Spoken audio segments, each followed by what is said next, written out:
속회공과 12과입니다.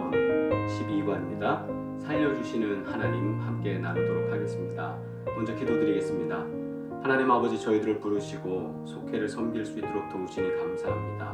준비하는 이 시간 먼저 주님께서 은혜 나려 주옵시고 우리에게 허락하신 말씀을 잘 나눌 수 있도록 지혜와 명철을 더하여 주시옵소서. 성령의 은혜가 있게 하여 주시고 수고하시는 이들을 기억하셔서 하나님께서 귀히 사용하여 주시옵소서. 예수 그리스도의 이름으로 기도드리옵나이다. 아멘. 한 주간 평안하셨습니까? 오늘은 우리 공과 내용으로 직접 들어가도록 하겠습니다. 오늘 말씀은 아모스 5장 4절로 15절까지 말씀이고요. 구약성경 1278면 되겠습니다. 먼저 말씀을 함께 봉독하시고 나누도록 하겠습니다. 4절부터 우리 봉독합니다.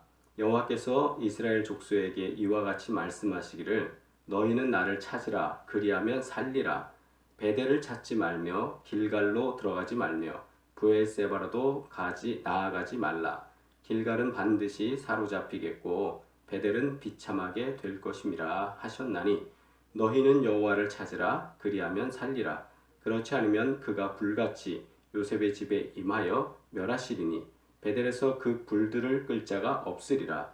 정의를 쓴 쑥으로 바꾸며 공의를 땅에 던지는 자들아, 묘성과 삼성을 만드시며 사막의 그늘을 아침으로 바꾸시고 낮을 어두운 밤으로 바꾸시며 바닷물을 불러 지면에 쏟으시는 이를 찾으라. 그의 이름은 여호와시니라. 그가 강한 자에게 갑자기 패망에 이르게 하신즉 그 패망이 산성에 미치느니라. 무리가 성문에서 책망하는 자를 미워하며 정직히 말하는 자를 싫어하는도다. 너희가 힘없는 자를 밟고 그에게서 미래 부당한 세를 거두었은즉 너희가 비록 다듬은 돌로 집을 건축하였으나 거기 거주하지 못할 것이요 아름다운 포도원을 가꾸었으나 그 포도주를 마시지 못하리라. 너희의 허물이 많고 죄악이 무거움을 내가 아노라. 너희는 의인을 학대하며 뇌물을 받고 성문에서 가난한 자를 억울하게 하는 자로다. 그러므로 이런 때에 지혜자가 잠잠하나니 이는 악한 때임이니라. 너희는 살려면 선을 구하고 악을 구하지 말지어다. 만군의 하나님 여호와께서 너희의 말과 같이 너희와 함께 하시리라. 너희는 악을 미워하고 선을 사랑하며 성문에서 정의를 세울지어다. 만군의 하나님 여호와께서 혹시 요셉의 남은 자를 불쌍히 여기시리라. 아멘. 오늘 말씀의 제목은 살려주시는 하나님이라는 본과 내용을 나누게 되겠는데요. 먼저 말씀 나누기 부분을 보시면 아모스가 활동하던 시대, 호세아도 그랬고 이제 우리가 13과에서도 보게 될 곳은 이제 호세아고요. 그 다음에 또 우리가 먼저 본 것은 말라기 아닙니까? 그래서 이 선지자들이 활동하던 시대에 있었던 모든 활동은 하나님께 회개하고 돌아오라는 말씀이에요. 근데 그 말씀에 대해서 반응을 제대로 하지 않습니다. 그래서 아모스가 활동하던 시대에 이스라엘은 우상숭배가 가득했습니다. 여기서 이게 우상숭배라는 것에 집중을 좀 해주시면 좋겠어요. 그래서 이스라엘의 멸망은 이미 일어난 일처럼 분명해 보였습니다. 그 모든 게 굉장히 마치 수학 공식이 진행되듯이 수학 공식이 이제 딱 들어가면 그대로 공식에 맞아서 그 다음 결과가 나오듯이 하나님께서 지금 말씀하시는 하나님이 원하시는 것을 그 하나님이 원하시는 대로 안 해서 이들에게는 심판의 날이 들어오는 게 분명해 보인다. 그래서 2절 말씀 보시면 5장 2절에 처녀 이스라엘이 엎드러졌으며 다시 일어나지 못하리로다. 자기 땅에 던지우며 일으킬 자 없으리로다. 그들의 상황이 이런 모습이다. 이런 겁니다. 그래서 예전에 하나님께서는 아브라함을 통해서 바다의 모래처럼 그렇게 복을 주시겠다고 그랬는데 이제 이게 약속이 파괴되는 건 아닌가 이런 생각을 하게도 됩니다. 그러나 그것이 아니라 공과 내용을 잘 보시면 하나님은 살려주시기 위해서 하나님 일하시고 계십니다 라는 것을 우리에게 분명히 보여주고 계십니다. 자, 한 페이지를 넘기겠습니다. 44쪽 내용이죠. 그렇다면 어떻게 해야 다시 살 수 있을까? 그렇다면 어떻게 해야 우리가 다시 살 수 있을까? 이 질문. 또 이것은 다시 말하면 우리가 범죄했을 때, 우리가 하나님 마음에 섭섭하게 했을 때 어떻게 해야 다시 은혜를 구할 수 있을까? 라고도 우리가 질문할 수 있습니다. 여기 보시면 첫째, 온전히 하나님을 찾아야 합니다. 4절, 6절 내용으로 나오는데요. 4절부터 다시 한번 보시면 여호와께서 이스라엘 족속에게 이와 같이 말씀하시기를 너희는 나를 찾으라. 그리하면 살리라. 아모스 5장 말씀의 핵심은 바로 여기 있습니다. 나를 찾으라. 그리하면 살리라.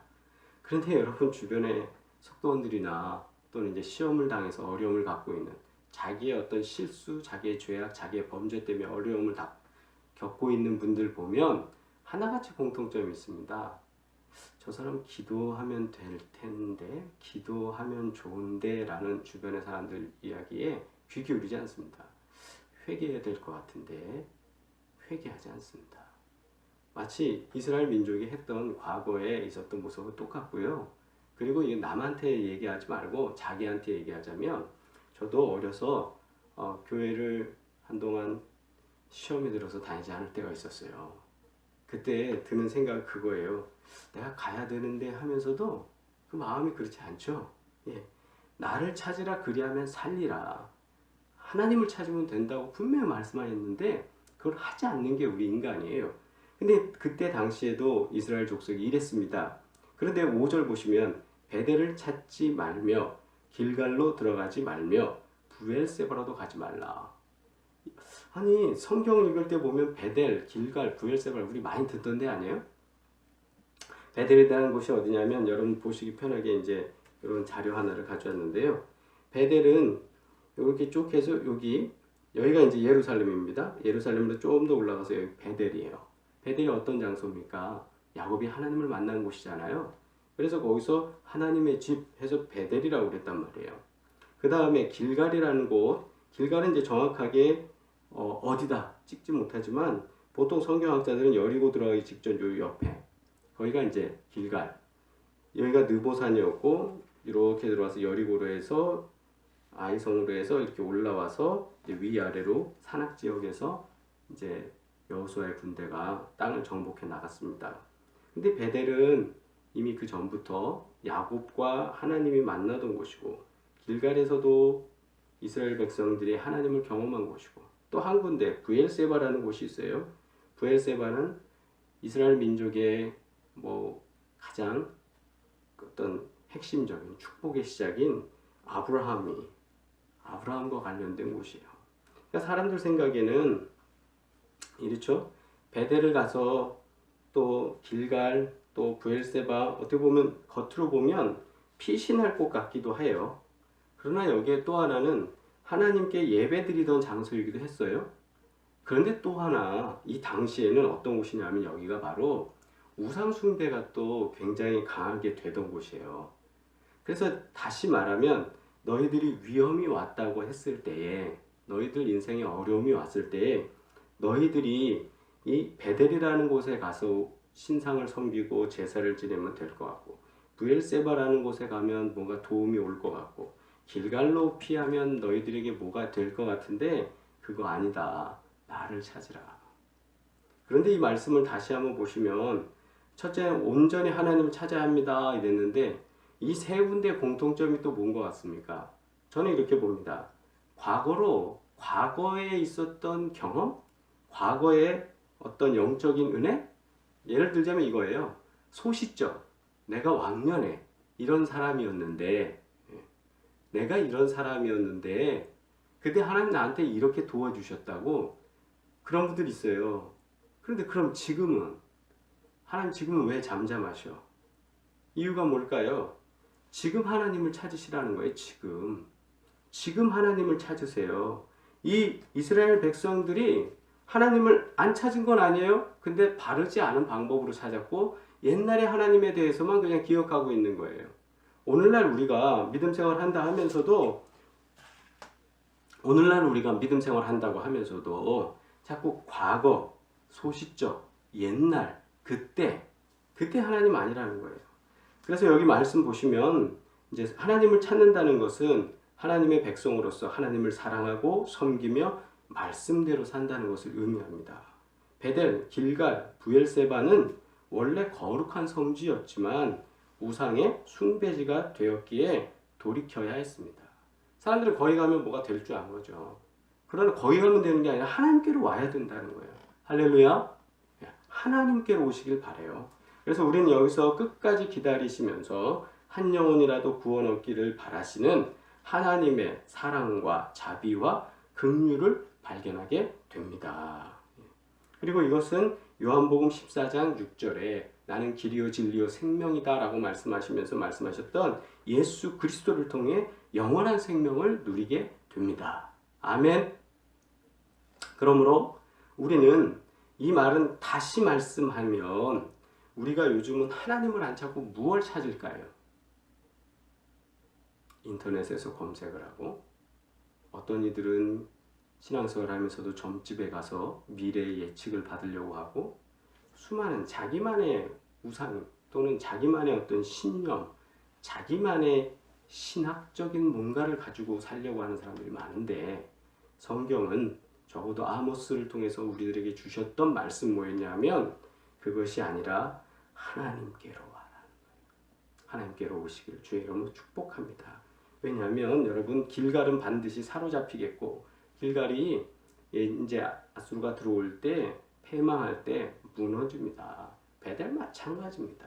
사람들은 거기 가면 뭐가 될 것 같은데 되는 게 아닙니다. 하나님만이 길입니다. 아멘. 그 다음에 이제 7절로 13절까지 말씀 봅니다.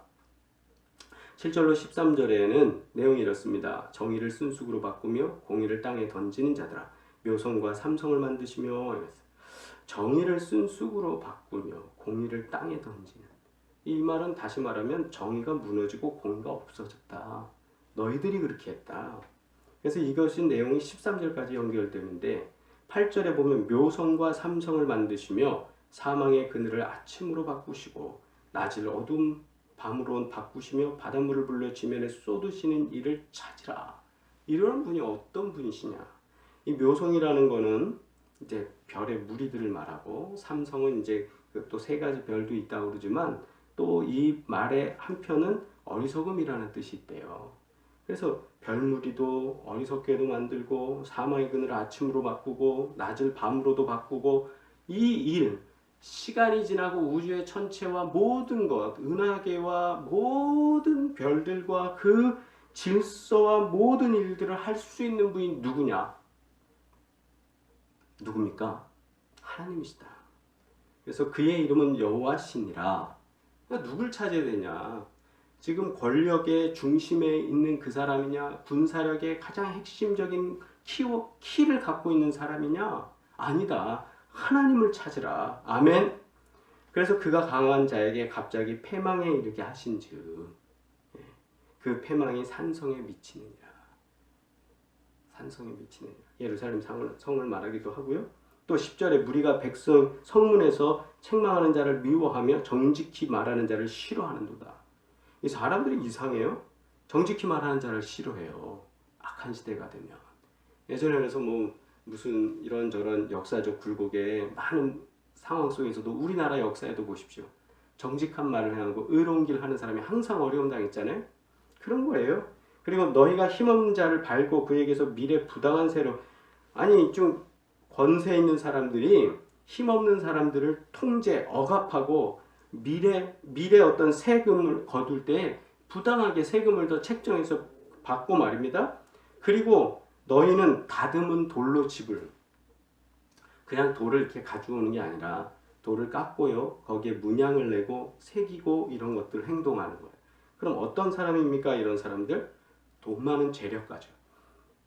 자신들이 잘 산다고 하는 이런 집에 만들었어요. 거기에 거주하지 못할 것이요. 그런 사람들 너희들 생각에는 건축하고 이렇게 하면 돈도 많이 벌고 해서 될 것 같지. 근데 거기 들어가지 못해 네가. 집은 화려하게 지었지 권세를 많이 보여주게 됐지. 그러나 너희는 거기 들어가지 못해. 그리고 너희가 포도주를 마시지도 못해. 포도원을 아름다운 포도원을 갖고 왔는데 그것도 못해. 왜? 너희 허물과 죄가 많아서 그와 안 되게 할 거야. 이유는 뭡니까? 멸망의 원인이 뭡니까? 그게 이제 둘째 단락에서 주는 거예요. 정의와 공의가 무너졌기 때문이다. 하나님에게 뿐만 아니라 사람에게, 하나님에 대해서는 우리가 4절로 6절에 나왔고요. 그 다음에 7절로부터 13절은 그래서 사람에게라는 거예요. 사람에게. 마치 십계명에서 1부터 4항이 하나님께, 그리고 5부터 10항이 사람들에게 관련된 것처럼, 아니 죄라는 것이 하나님에게 그리고 사람들에게 이게 동시에 발생하니까 여기서 나오는 대로 너희들 그 죄와 허물 때문에 12절 너희의 허물이 많고 죄악이 무거움을 내가 아노라. 그러므로 너희들 멸망의 원인은 이거야. 너희들의 죄와 허물이야 라는 겁니다. 그리고 14절로 15절까지 말씀이죠. 거기에 말씀, 너희는 살려면 살 길을 주시는 거예요.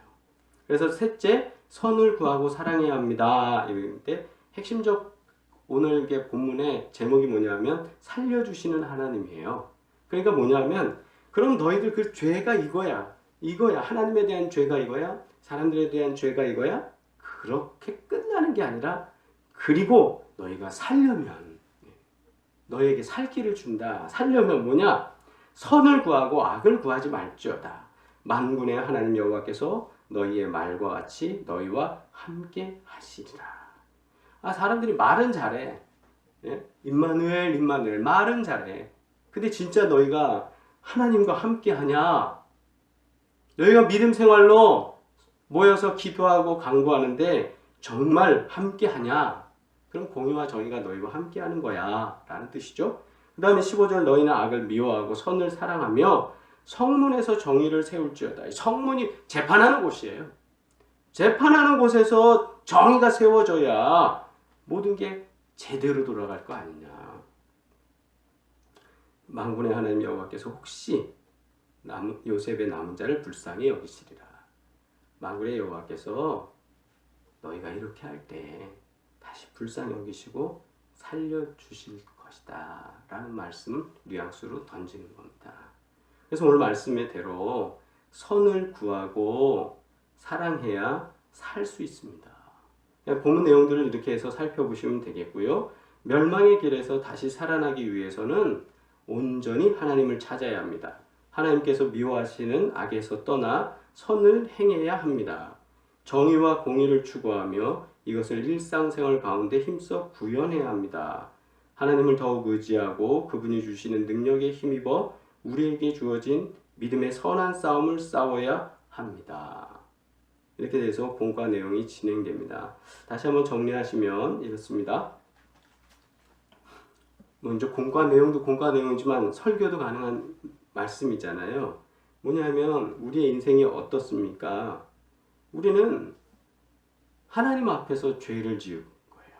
그리고 하나님을 찾으면 될 일을 자꾸 하나님께는 직접적으로 나오지 못하고 과거의 어떤 현상, 과거의 어떤 종교적, 그리고 또 더 중요한 건 이 죄악의 길에 가는 우상 숭배, 길갈과 베델과 부엘세바에 가고 거기서 하나님을 찾는 거예요. 거기 하나님 안 계시다는 거예요. 과거의 하나님 안 계시다는 거예요.